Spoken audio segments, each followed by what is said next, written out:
everyone. Welcome to episode 8 of the Casandra Properties podcast. We have a wonderful guest joining us today, Matthew Rappaport.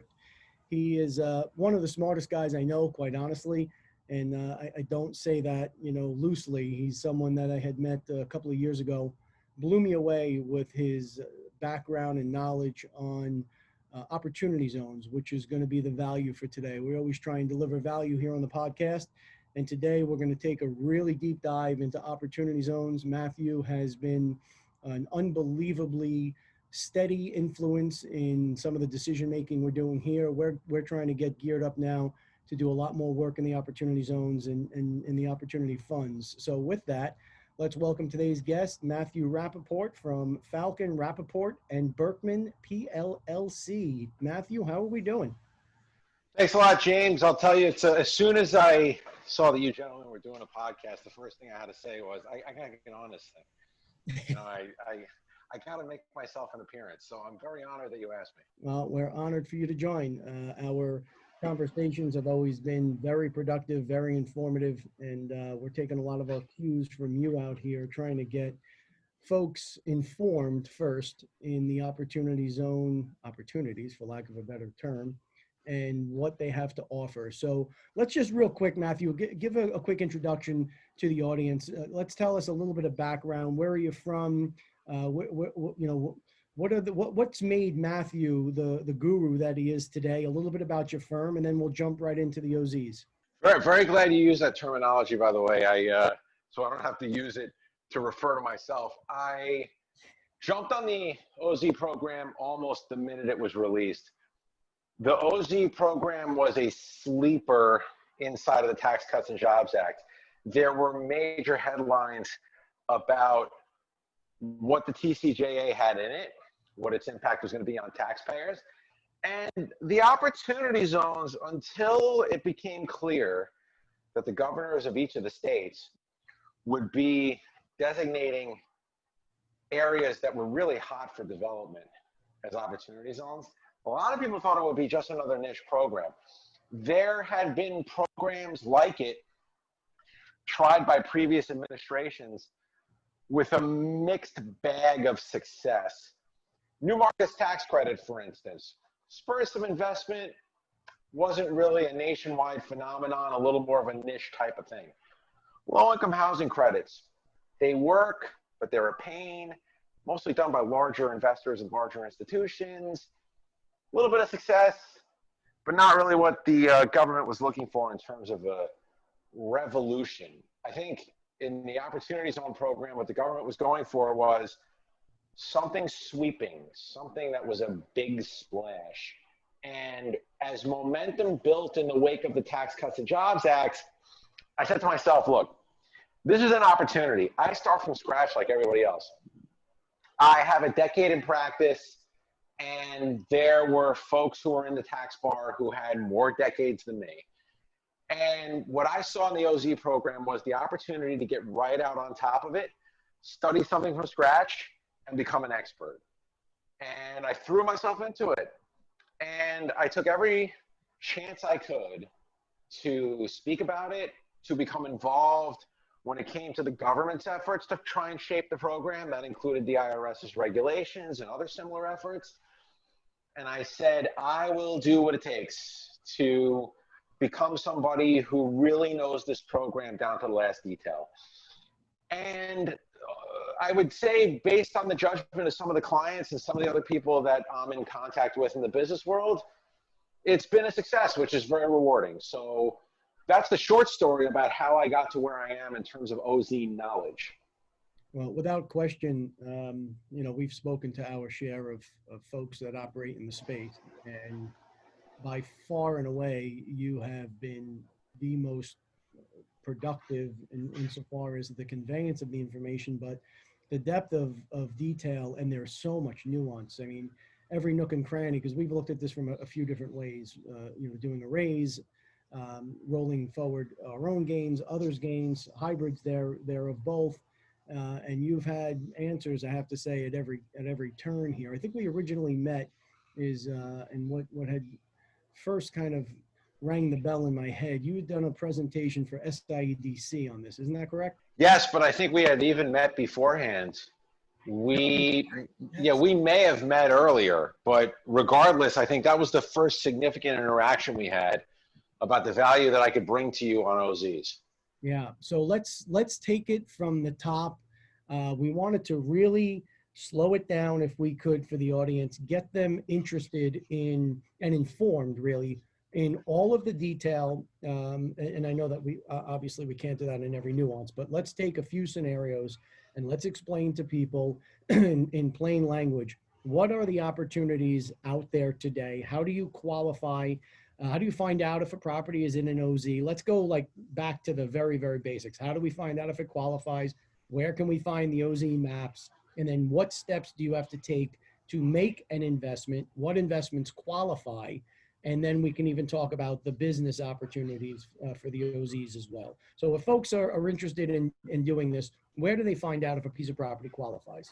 So even before we get to how to find out if your property is eligible, what I ought to do is I ought to take it from the top and talk about what the OZ program is and how it came to be. The OZ program, believe it or not, was first conceived under the Obama administration. The Tax Cuts and Jobs Act was Trump, but it was under Obama that the OZ program actually got started. But given the gridlock in Congress, it didn't go anywhere because Congress at that time, in the second half of the Obama administration, was controlled by the GOP.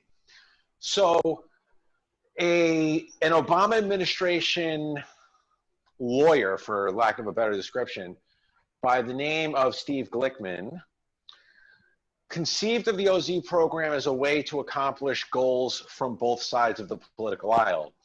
On the GOP side, you would be giving a tax break to private investors. On the Democratic side, you would be spurring investment in low-income communities, which are typically controlled by Democratic politicians and vote heavily Democrat in elections at every level of government. So by taking the two constituencies, the private investors who lean GOP and the folks in low-income communities who lean Democratic, and generally speaking, it's the Democrats who are traditionally advocating more for those folks, you would be able to get a double whammy, so to speak. You'd be able to get the private investors the tax breaks they're looking for, but for constructive purposes, so that the folks who are just regular income earners and have a regular net wealth aren't complaining all the time that all of these tax breaks that are put forth for private investors never benefit them. So the concept of the program was provide a tax break to private investors to invest in low-income communities. It got off the ground in the Obama administration. It was Steve and a couple of other people, and then Steve left the Obama administration when Trump was elected president, and he started what was known as the Economic Innovation Group. EIG, the Economic Innovation Group, had a partner who many people will know by the name of Sean Parker. Sean Parker founded Napster, later went on to be an early investor in Facebook, and got himself played in a movie by Justin Timberlake. Not too bad. Not too bad. So what was Sean Parker's next act? Sean Parker's next act was go in and try and get this tax break as part of the Tax Cuts and Jobs Act, which was really the first major initiative of President Trump's administration when he assumed office. So that effort was successful. As a matter of fact, the part of the Tax Cuts and Jobs Act that gave birth to OZs had bipartisan sponsorship.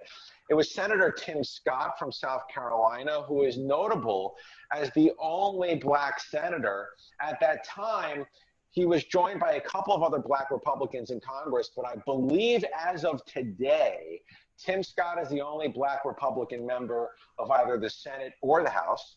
He was a co-sponsor of that bill alongside Cory Booker, the Democrat from New Jersey. So what they did was they introduced the bill into the Tax Cuts and Jobs Act, and even though Booker did not end up voting for the entire package, he was a general supporter of the OZ program, and the all-Republican votes in the Senate and House then went ahead and passed the OZ program into law. So what does it say, right? What it says is if the governor of each of the 50 states and all of the U.S. territories designates a certain part of the state as an opportunity zone, all these tax breaks come into play. And that now gets into your question of where do I find the OZs? So the OZ designation progress was the summer of 2018. That's long over. So what you can now do is you can go to the CDFI map, right? And CDFI is an abbreviation, stands for Community Development Fund Initiatives. And it is a division of the United States Treasury. So treasury.gov has an official CDFI map, and you can go ahead and you can play around with the map and find out if your property sits in an opportunity zone. And I will get to the implications of what it means if your property is in an opportunity zone in a moment. But the CDFI map is the official map. There are third-party maps that you can Google. I find a couple of them to be reliable. There are major accounting firms who have their maps. One of the accounting firms that has been on top of a lot of different special programs that are in the real estate world forever is Novogradac and Company, and that company, named after its founder, is particularly prominent from the accounting side in the opportunity zone industry, and they have a good map that I generally find to be reliable. But you don't want to go off third-party maps that are from other sources if you could help it, because you never know if people have a hidden agenda, or you never know if they're transmitting the data properly. So the CDFI map is the official map, and ultimately, if we're going to go check up on a property and see whether it's in an OZ, we use the CDFI's map. Okay, so it's a CDFI, and that's treasury.gov, folks. That's where you want to go to check for properties. Yep, and that's where you can find out. The map is a little bit unwieldy. It's an XML, which is not a user-friendly type of format. But if you play around with it enough, you can probably get the hang of it. But if you don't, if you go to the Novogradac map, or if you go to a similar third-party map that really comes from a reputable source, you'll probably be able to make do. Okay. So we have a property. It's in an OZ. As a seller, I want to know this because there are potential additional benefits to drive revenue. As a purchaser, I have a capital gain. Let's start there. What, because this is a big misnomer. What qualifies as a capital gain? It's not just the sale of real estate, right? So let's run that down. Sure. So there's nuances, like you mentioned, at every turn, and this is one of them. It begins, what the government said was, we want to stimulate activity on both the sell side and the buy side. The sell side is investor has a capital gain. Capital gain is from the sale of any capital asset. It need not be real estate. The capital asset could be stocks, it could be bonds, it could be a business interest, it could be collectibles, collectible coins, artwork, it could be collectible cars. If you keep a car collection, you sell one of your cars, you can reinvest that money with tax advantages into an opportunity zone. There is a very wide variety of assets and asset classes classified as capital, because the general rule is, if an asset is not ordinary, it is capital. So the default rule says every asset you own is capital unless there's a rule that says it's ordinary. And ordinary income is what you would consider to be some pretty obvious stuff, including inventory. Inventory, a lot of people think of like, you know, I'm going in, I'm manufacturing widgets. The widgets are my inventory. In the real estate world, inventory is residential subdivisions. If you're in there and you're taking a plot of land, break it all down into single family homes, start selling off the single family homes. Single family homes are inventory. It's not a capital asset. Condos, same thing, right? I'm the sponsor of the condo. I go to the New York Attorney General. I submit an offering plan. And the Attorney General rubber stamps and says, oh, yeah, okay, go ahead and do your offering plan. You construct a building, you break down the building into several condo units, you start selling off the condo units. That's inventory. That is ordinary income. And not only that, it's ineligible for both opportunity zones and 1031. That hurts. Right. So it adds an extra layer of risk to any of these types of developments. But all other types of real estate are generally going to be capital gain or treated as capital gain. I'll give you another exception, fix and flip. If you buy a single family home, you fix it all up, you flip it out to another buyer, that's generally inventory also. So you Right. can't, So, same treatment, right? so But a good bar or a good place to use as a point of reference is if there is the intent to rent the property, that will generally be the first threshold. So fix and flips wouldn't qualify. Subdivisions, like Matthew's saying, when you're breaking them up, you're selling off individual plots, wouldn't qualify. However, if you had a fix and flip and you, for whatever reason, decided to rent it and you collected rent for X period of time, speak to Matthew and or your accountant to figure out what gets you qualified, what gets you beyond that barrier where you had a clear intent to rent and it is now a capital gain in your real estate portfolio, you've sold it, or your coin collection, or your car collection, your artwork, your wine collection, whatever it may be. Okay, we've now established that we have a event. We have a taxable event, a capital gain. Do I need to go get an escrow agent like in a 1031 exchange, or can I do this without an escrow agent?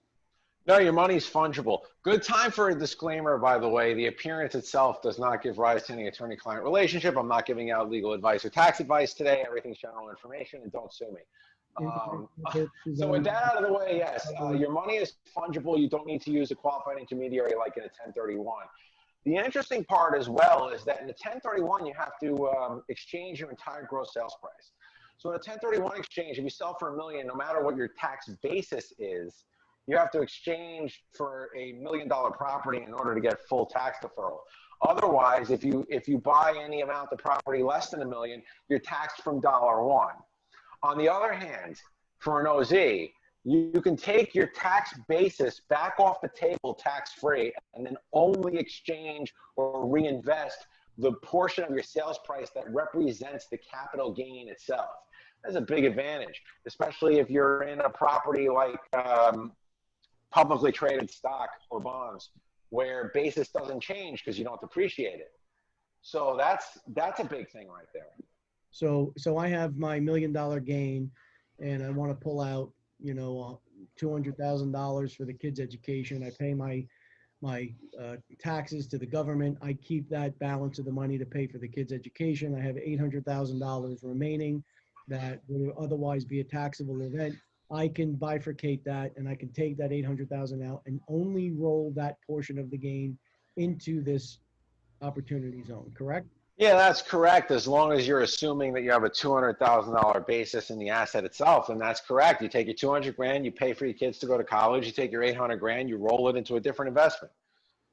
Okay, so we've sold our asset. We have identified the amount of money we want to allocate to this fund, right? So we can't just go run in and buy a property in an opportunity zone. We have to set up a QOF, correct?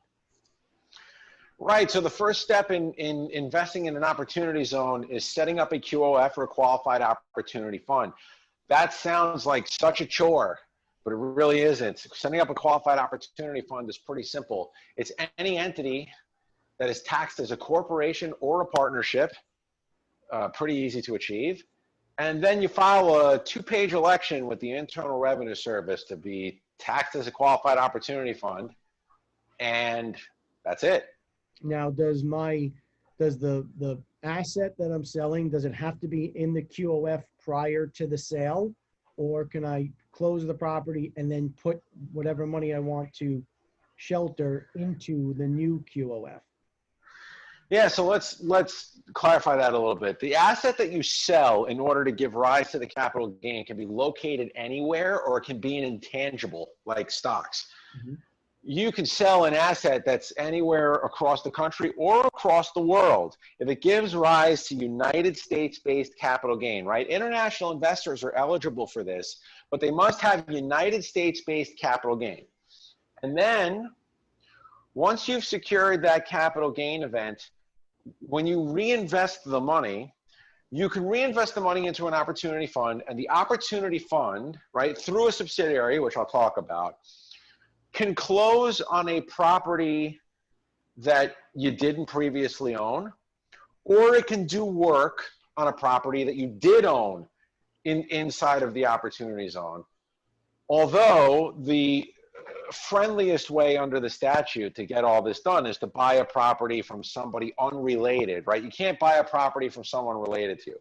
So a lot of people in the early days of the law read everything in the law and said, it sounds like I have to buy a property I did not previously own. But what happens if I already own property in the OZ and I want to use money to develop it? There are ways to do it in either scenario, but the legal structuring is different. And we can get into that, but you could either take that QOF, form a subsidiary, and then buy property that somebody else owns and then develop that property, or you could develop your own existing property depending on how the structuring goes. Okay, so to be clear, if it's going to be super clean, you are taking this gain and you're going to be purchasing a new entity at an arm's length transaction. This is not your sister's property. In a pristine case, you're going to be buying something at an arm's length transaction. You took your gain, you put it into your QOF, which people, it's not hard to get set up. You should contact Matthew and get your QOFs set up. In the event you have a gain, you can put the money into the QOF, and should an opportunity arise in the opportunity zone, you are already set up with a certified QOF and you make your investment. So the idea here, and I think we should clarify for the audience, and correct me if I'm wrong, because I'm certainly not the expert, but I've listened enough to what you've had to say over the last year or so to pick up the basics. Now, I cannot take this money. This is not intended where I take this gain and I go buy a triple net bank lease and I collect my rents and my gain is going to be protected down the road. The intent is you have to be improving the property. You have to be creating jobs with this investment, correct? That is correct. So the basic way that the statute works is that once the money is in the QOF, and we should talk about the parameters of getting the money in. There's a time limit, there's rules around it, and we can talk about that. But in general, opportunity funds can really only invest in a couple of different types of projects, and that's broadly it before we start getting too fancy. Within the real estate world, you can invest in two types of projects. You can do a development project in which you're going either ground up or you demo and then you build from the ground up anyway. So really category number one under real estate is do a development deal of some sort in which you're basically building from scratch. The second category of real estate deal that you can do is you can do a gut reno. You can do a very, very heavy reno project because the requirements say this. When you purchase a property in an OZ, you must put at least as much investment into the property as the purchase price within 2.5 years of closing on it. Those are rough approximations of the rules, I should say. There are tons of nuances within each of the rules that I just mentioned. But in general, when you buy a property, you got 2.5 years to go ahead and double the investment into it. I'll run through a numerical example. Buy a property for $1 million. You have 2.5 years to put $1 million into it. But there's even more nuance than that. I'll say one important thing. When you determine how much money has to go into the investment, you back out the value of any land. So if I buy property on Staten Island for $1 million, in Staten Island, the land's roughly going to be worth about 20% of the purchase price. So back out the 20%, I'm at 800 grand. The 2.5 years requires me to put 800 grand into the property as an additional investment, not just the purchase money I paid. It's 800 grand of purchase money, but then it's 800 grand on top of my purchase money to do a development deal or to do really heavy reno.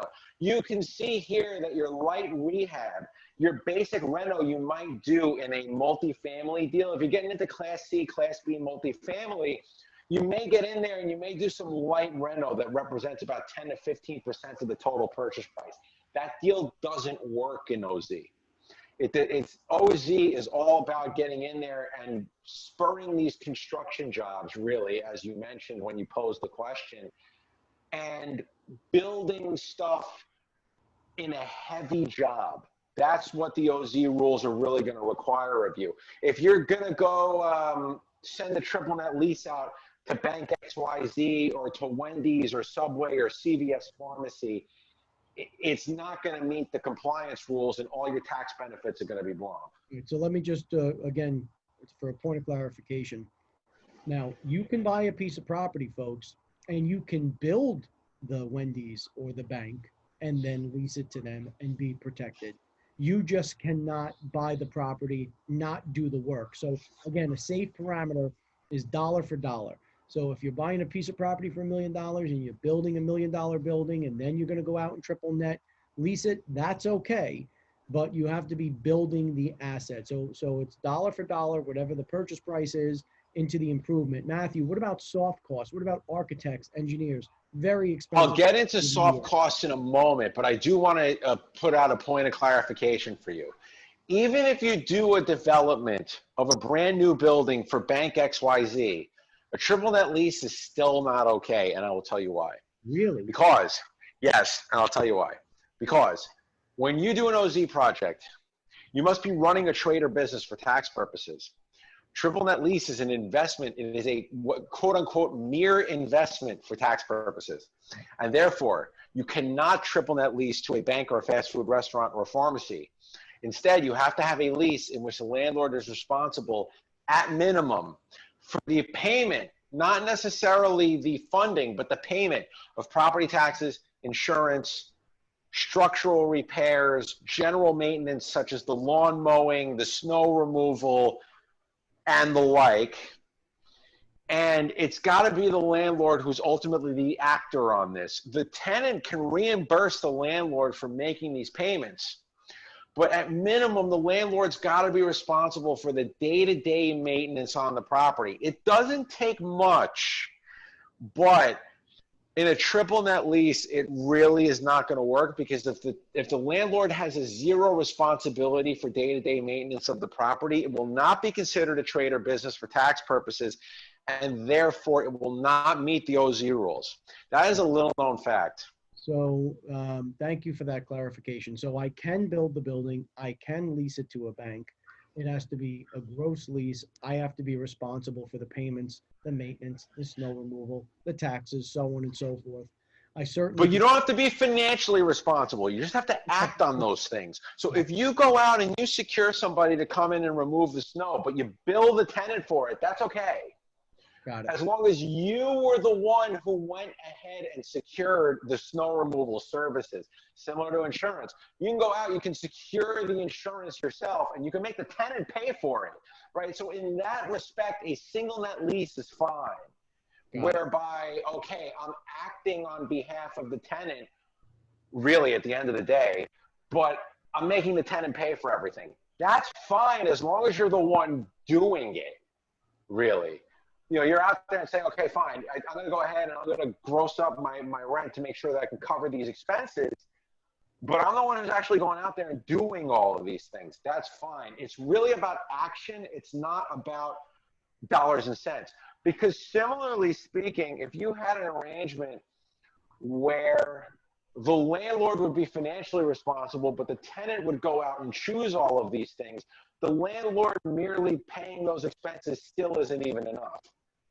And it's a really, really fine distinction, but in tax law, it's definitely a thing. It's been litigated enough. Okay, so we have the ability here to put this investment in whole or part into our QOF that we're all going to contact Matt to get opened up. And now what happens with the taxes? The piper has to be paid, right? Taxes have to be paid. When, how, what does that look like? What deferrals are available? How does that work? Yeah, so let's take everybody through the sequence for a second. When you get a capital gain on the sale of any capital asset, as we talked about a couple of minutes ago, the capital gain must, and again, only the gain portion, you can take your basis off the table tax-free. It's the gain portion that has to then be deferred. So what do you have to do with the gain portion? What you have to do is you have to reinvest it into your QOF within 180 days of the taxable event that gave you capital gain. But unlike a 1031 exchange, in which the 180 days is a hard deadline, what that means is starts on the day you sold, ends 180 days later, come hell or high water. The only exception is a federally declared disaster, of which COVID-19 is one, by the way. But a federally declared disaster will be the only thing that gets you out of the 180 days for 1031 exchanges. In the opportunity zone world, the 180 days is a flexible measure, whereby depending on what the gain was and where it came from, taxpayer might have some flexibility. In some scenarios, the taxpayer has to meet the 180 days and it's a hard deadline. In other scenarios, the taxpayer can choose for the 180-day clock to start at differing times. Let me give you an example of that. If I sell stock out of my individual brokerage account, the 180-day timer is hard. Starts the day I sold it, ends 180 days later, there's nothing I can do about it. Alternatively, if I invest in a hedge fund that has tons of stocks in it, and I get a K1 from the hedge fund, my 180 days will start when my hedge fund sells a single share of stock that gives rise to capital gain, or alternatively, it can start on December 31st of that taxable year, or alternatively still, it could start on March 15th, which is the day that the hedge fund's tax return is due. And by that time, I will have received my own K1 to tell me how much capital gain actually came out of that hedge fund. So there are ways to tinker with the rules a little bit so that the 180 days, it might start at one time. At the taxpayer's election, it might start at a different time. And those rules get a little bit complicated. But as long as you've met the 180-day requirement, you go ahead, you put that money into an opportunity fund. The first thing that happens is the payment of those capital gains on your tax return is delayed. And delayed for how long?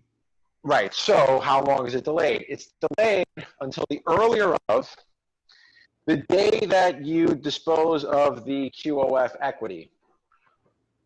That is not necessarily selling it. That is pretty much any event that would leave you as not the taxpayer responsible for paying the capital gains. So by that I mean a gift. A gift is not an income tax event to me, but it will trigger the deferred capital gain anyway, because I am no longer the taxpayer responsible for paying the capital gain if somebody else has my interest because I gifted it. So gifting is another example of a disposition that would trigger the capital gain to be due early.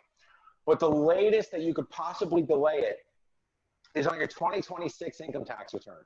That is the latest that you could possibly delay the capital gain. At that point, in April of 2027, when your 2026 tax return is due, you have to cut a check to the government for the capital gains that you deferred.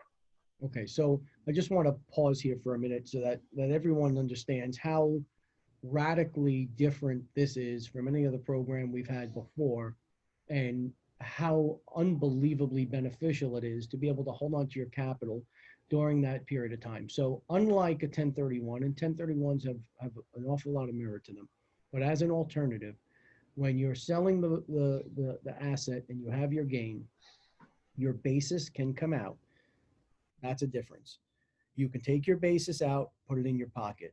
Instead of having to pay the capital gain now, you would have from now until 2026, theoretically, to use that money to generate the revenue that otherwise would have had to have been paid at the time of the taxable event at the end of the year when you had to declare. So you're able to hold on to that money that otherwise you would have had to pay in tax and put it to work for you. So you've picked up now several years through this investment where you're able to use that money that you otherwise would have had to pay at the end of the year to help generate the tax that will be paid in 2026, correct?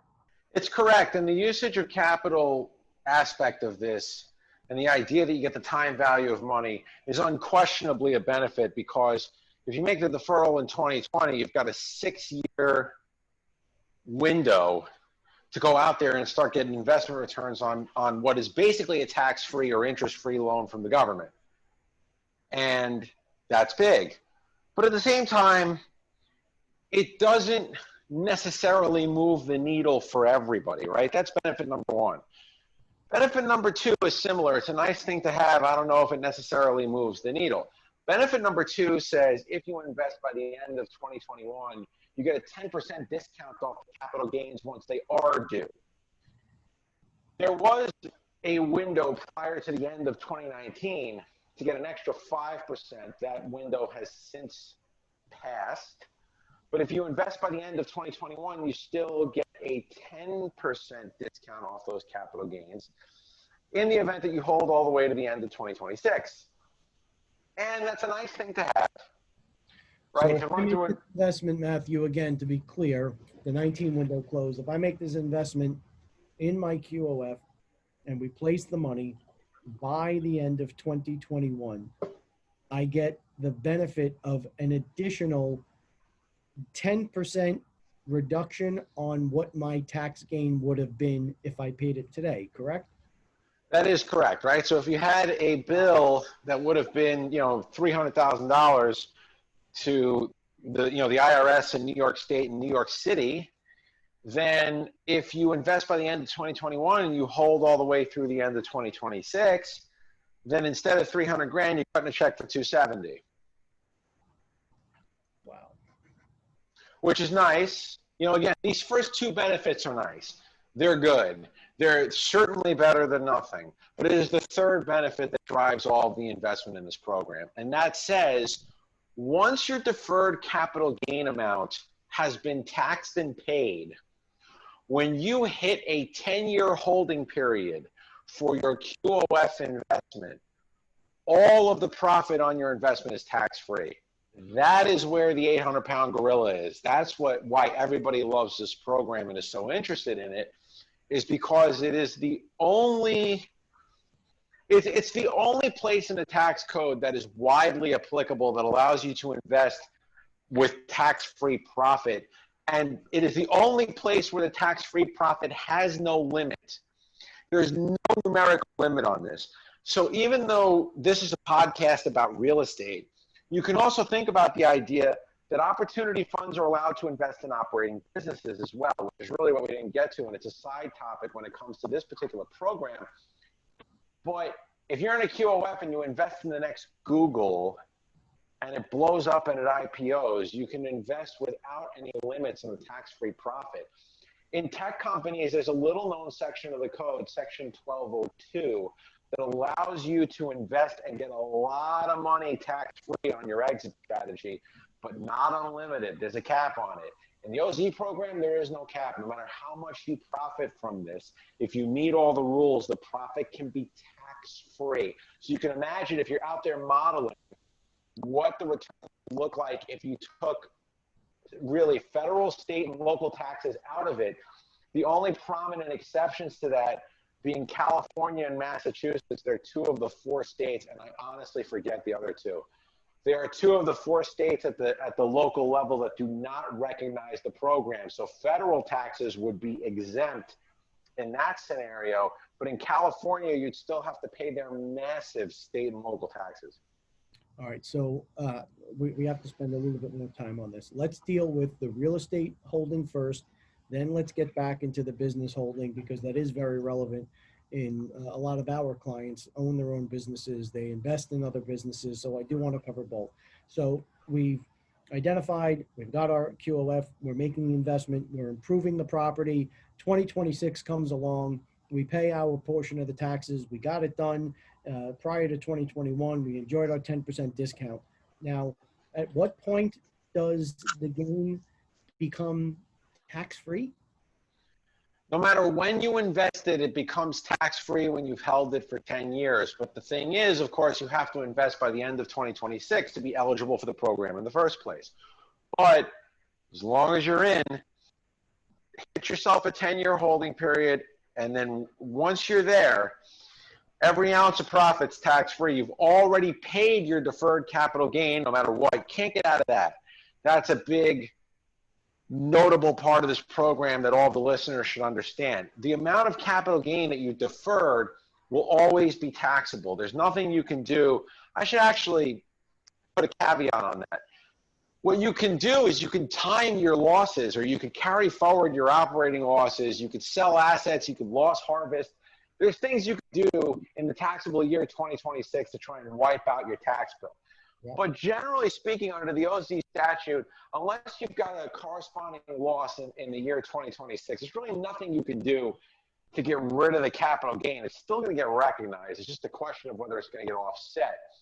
So you've paid your capital gain, but when you hit your 10-year holding period, all your profit is tax-free. So I just want to, let's go to numbers, Matt. So $1 million investment is made, $1 million in improvements are made on top of that. Now those okay, I have $1 million gain. I put my $1 million, I buy a piece of real estate. Now I have to put another $1 million in to improve it. And roughly speaking, yeah. Roughly, right. So does that $1 million have to be qualified money? Well, it has to be qualified insofar as it has to be, if you're talking about the improvement money, the improvement money can be debt. It can be debt. You know, yeah, the money that comes in really, as long as all of the equity is capital gain, right? You could source the rest of the money with debt. So if you're going to get enough construction financing, you can put in 600 grand of equity. You could take out 400 grand in a purchase money mortgage and get construction financing for $1 million, and still get 100% tax-free treatment at the end of the rainbow. No, you're not going to screw anything up. You know, a lot of people ask me the question, what happens if I got out-of-pocket equity in excess of my capital gain amount, right? So I got, let's say I got $1 million capital gain. I put 1.5 million into an opportunity fund. Well, then at that point, you're 2/3, 1/3, right? 2/3 represents capital gain money. That's good money. 1/3 represents money that was out of your pocket. That's not good money. Therefore, when you go ahead and you sell down at the end of the rainbow, you're only 2/3 qualified. Therefore, 2/3 of your profit's tax-free, right? That's what happens when you've got equity that comes from a different source that is not capital gain. However, if I put 100% capital gain equity into my QOF, and I go out and I borrow money for any purpose, that's not going to screw me up in terms of my tax benefits. I'll still be in good shape. So let's keep it simple. $1 million gain, we go in, we buy the property, we borrow $1 million, we improve the property, 2026 comes, we pay whatever our gain would have been.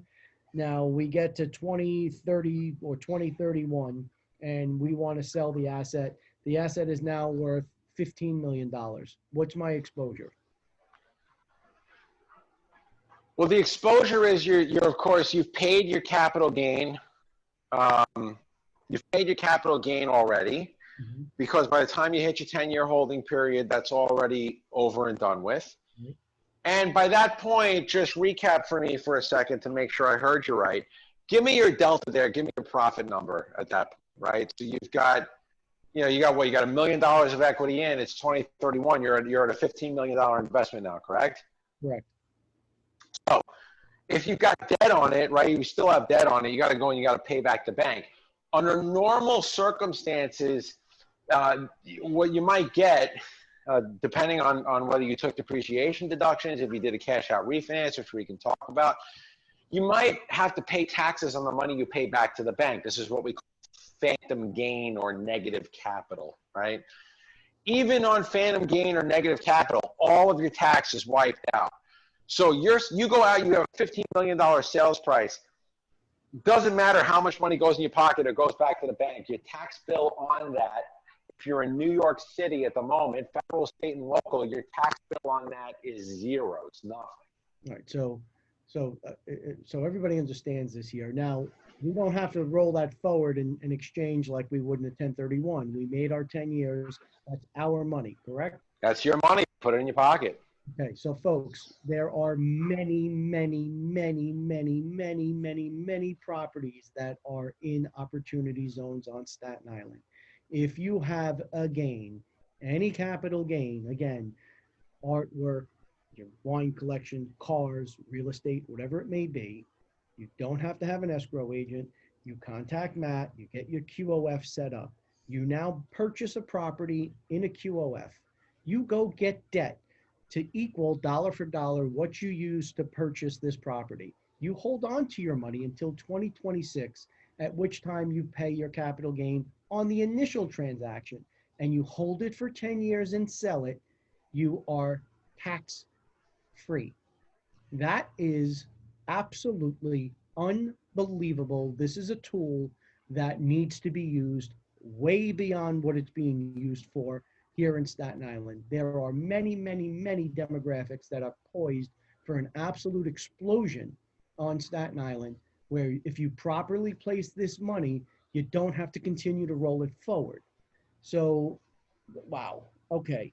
Now, James, I'll do you one better. you can't. You can't don't do better. Show's you over. don't even have to form your own QOF. You can invest in somebody else's. So if you don't even want to go through the hassle of going through your own QOF, you don't have to. You can go through the Casandra Properties QOF. So we can take other investors' money, put it into our QOF, and they get the tax benefit? Yeah, sure. What are we doing? This is unbelievable. Okay, so you've got me really excited here. Let's put the real estate transaction on the side for a minute. Let's assume, again, we had a gain. Now we want to invest in or open a business in an opportunity zone. How does that work? When you're opening a business in an opportunity zone, the business must be started from scratch, or it has to be relocated from outside the zone into the zone. So it's the same concept as real estate. You can't simply buy a business and sit on it and operate it as you once did. If you want to buy an existing business, there are very, very complicated rules about how you can qualify it, and I'm not going to go over that in this forum.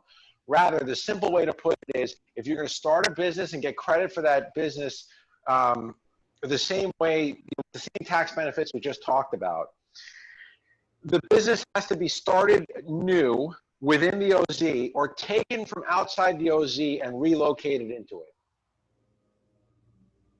Okay. So we now Also started a new business. We found some tech, geniuses, and we're giving them seed capital, and we're starting a business in a building in the opportunity zone that we, by the way, deferred another gain in, and we're now building. The space is ready. We locate the business there. Now what? Now, effectively, what you have to do is you have to meet a couple of different compliance rules. The first one is that you have to be operating a business that is not a sin business. Luckily, this is a very, very narrowly defined term that actually does not include certain things you figure would be on it. What is included on the list of sin businesses: golf courses, country clubs, racetracks, gambling parlors, liquor stores, not restaurants, but liquor stores, not bars, but liquor stores, because they're defined as any facility in which alcohol is sold for consumption off the premises. In addition to that, sin businesses include spa facilities, hot tub facilities, and I believe there's one more, but generally that's the list. So what's not included on that list are things like cannabis. So we have some opportunity zone deals that involve cannabis businesses or cannabis adjacent businesses. Our position, which is not shared by the Treasury of the Secretary of the Treasury, is that cannabis businesses, if they are not explicitly listed in the OZ statute, they are okay to go into the OZ program because you didn't say that it was prohibited. And we have been advising a couple of different cannabis enterprises. In New York, currently, cannabis is not legal at the state level, but we've been advising folks in Colorado, the state of Washington, and a couple of other jurisdictions where cannabis is legal, at least at the state level. It's still federally illegal. And my response to the Secretary of the Treasury when he came out and proclaimed that OZ benefits were not meant for cannabis businesses was that, sir, the first OZ benefits will hit in 2028, and by that time, you will not be Treasury Secretary anymore. So I have given the green light to cannabis to go forward with this stuff. But in addition to that, there are other businesses that you could argue prey on the poor that are still eligible for OZ treatment and can go into some of these economically depressed areas, including coin laundromats, precious metal exchanges, pawn shops, gentlemen's clubs. I mean, all these different things are theoretically eligible, even though there's this category of quote unquote sin businesses, but those things are not included. So beyond that narrow field of sin businesses, you can be in any business you want, broadly speaking. Based on some other compliance requirements, you cannot have holding companies for intangibles. I've been approached a couple times for people who want holding companies for intellectual property, patents, licenses, things along those lines. They say, oh, I want a holding company and I'll locate it in an OZ with a skeleton office.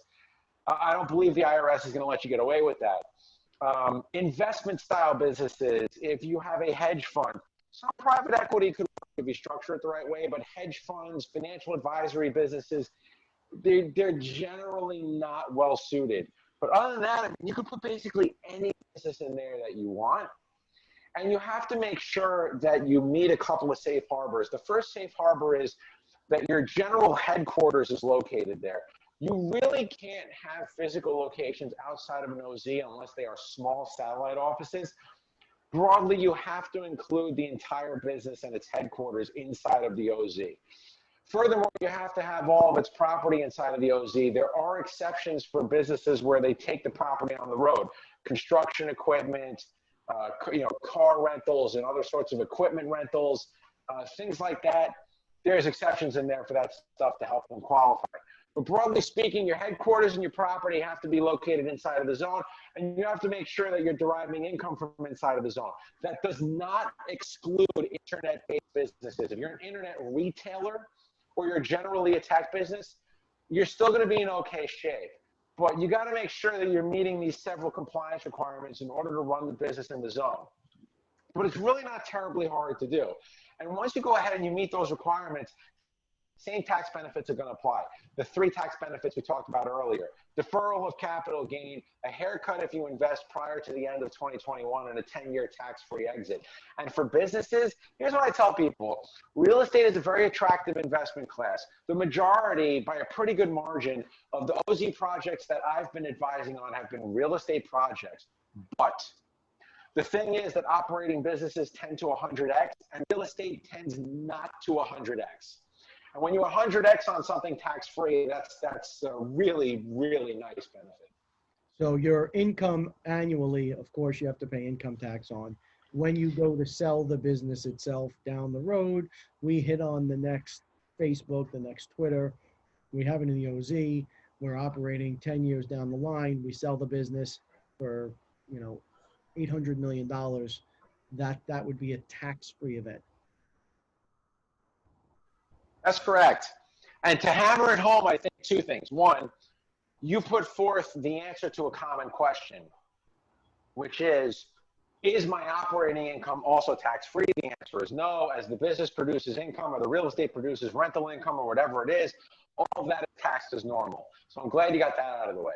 But to hammer this home, the single best strategy that you can do in an opportunity zone is the incubator, because it's a real estate strategy and it's a business strategy. You go ahead, you take out, you retrofit real estate, whether it's a warehouse or a loft or something, to be a space like Y Combinator. Or if you're on Long Island like I am, Launchpad Long Island, for instance, where all of the different startups, they get space for free, but you take a little slice of their equity in order to provide mentorship, in order to lease the space out to them, in order to do a whole bunch of other stuff. And if that real estate is located in an OZ and you're making a token capital investment that meets all of the compliance rules for deferral of capital gain, then you can have your cake and you can eat it too. You can get benefits on the appreciation and the value of the real estate, but you can also get a slice of these OZ businesses.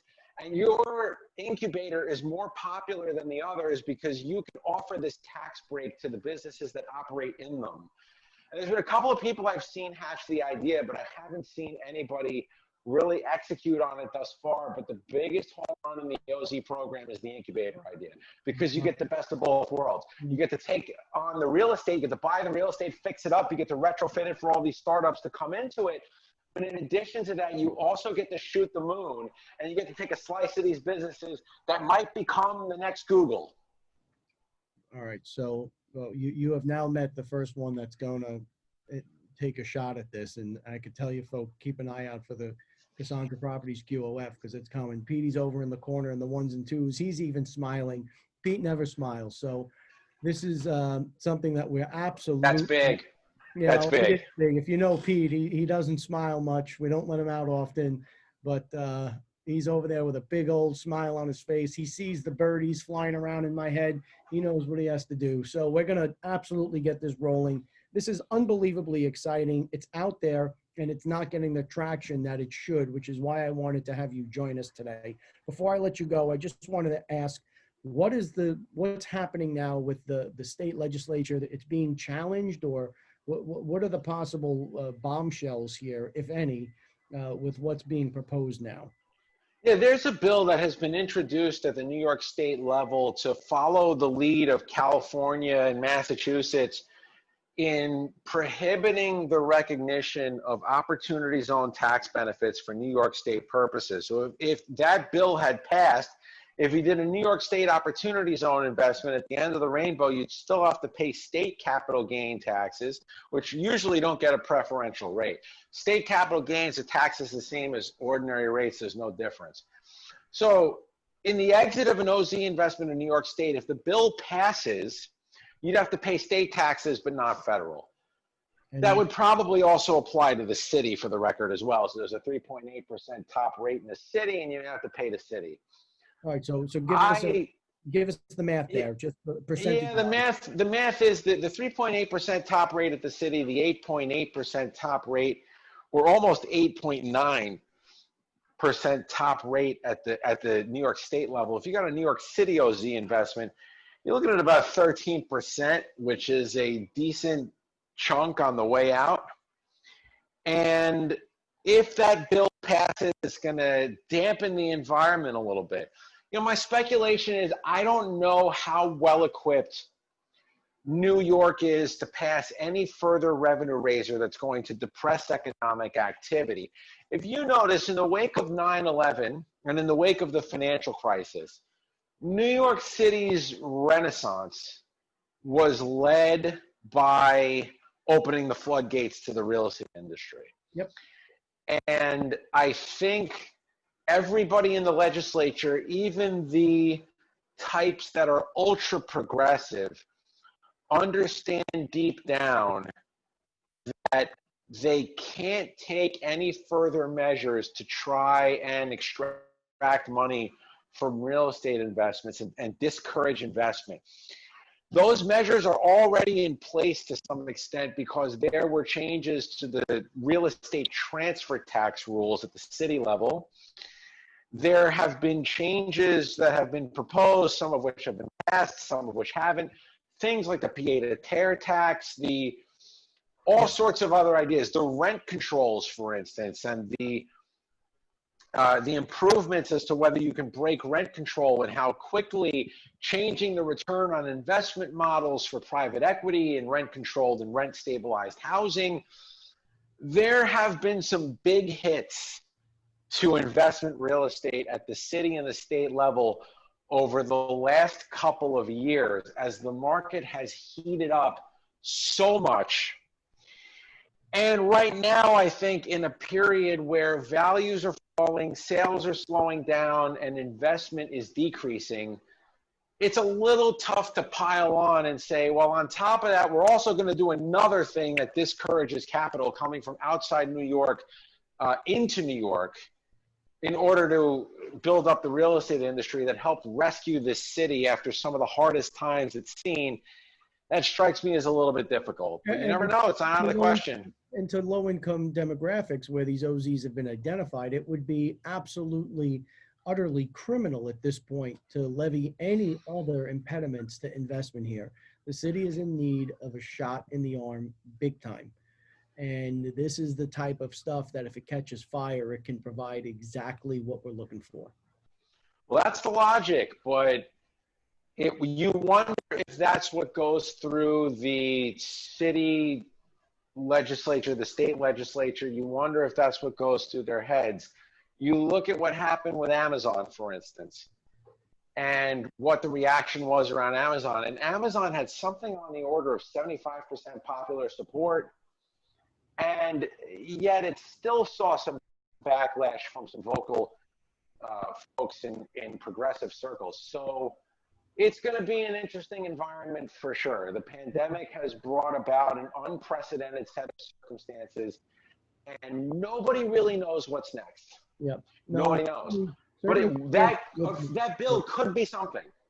Yeah, it certainly can. It would be, the Amazon deal was in a different economic climate than we are today. This is a very different world that we're living in. So look, folks, now you know about it, right? If it's something that you want to take advantage of, it's something you want to get involved in, get vocal.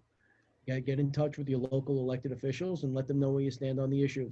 We can't continue to sit back and complain about the legislative changes and not be proactive in making sure that the voices are heard, not advocating for or against, but let's get out there and make sure our voices are heard. I certainly would be in favor of keeping and protecting this. This is an unbelievable opportunity. Again, I keep saying opportunity, even though I keep thinking don't say opportunity, but there it is. This is an unbelievable opportunity to take advantage of, and it's coming at a time that I think we need it more than ever. So we are absolutely going to be in touch on this to get this moving forward formally. And Matthew, how do people get in touch with you? What's the best way to reach out? Email by far. I am at my initials, MER at F like Frank, R like Robert, B like Brian, the word law.com. So that's MER at FRBlaw.com. All right, folks, MER at FRBlaw.com. That's how you can reach out to Matthew. Matt, this was absolutely wonderful. Thank you so much for your time today. We'll be in touch soon. Oh, it's my pleasure, and I love a return engagement. We didn't even get to 1031s. We have a 1031 program. Well, we have a lot of follow-up we can do, and we'll make sure we get you back on. In the interim, thanks for your time. Congratulations on the newborn, and stay safe.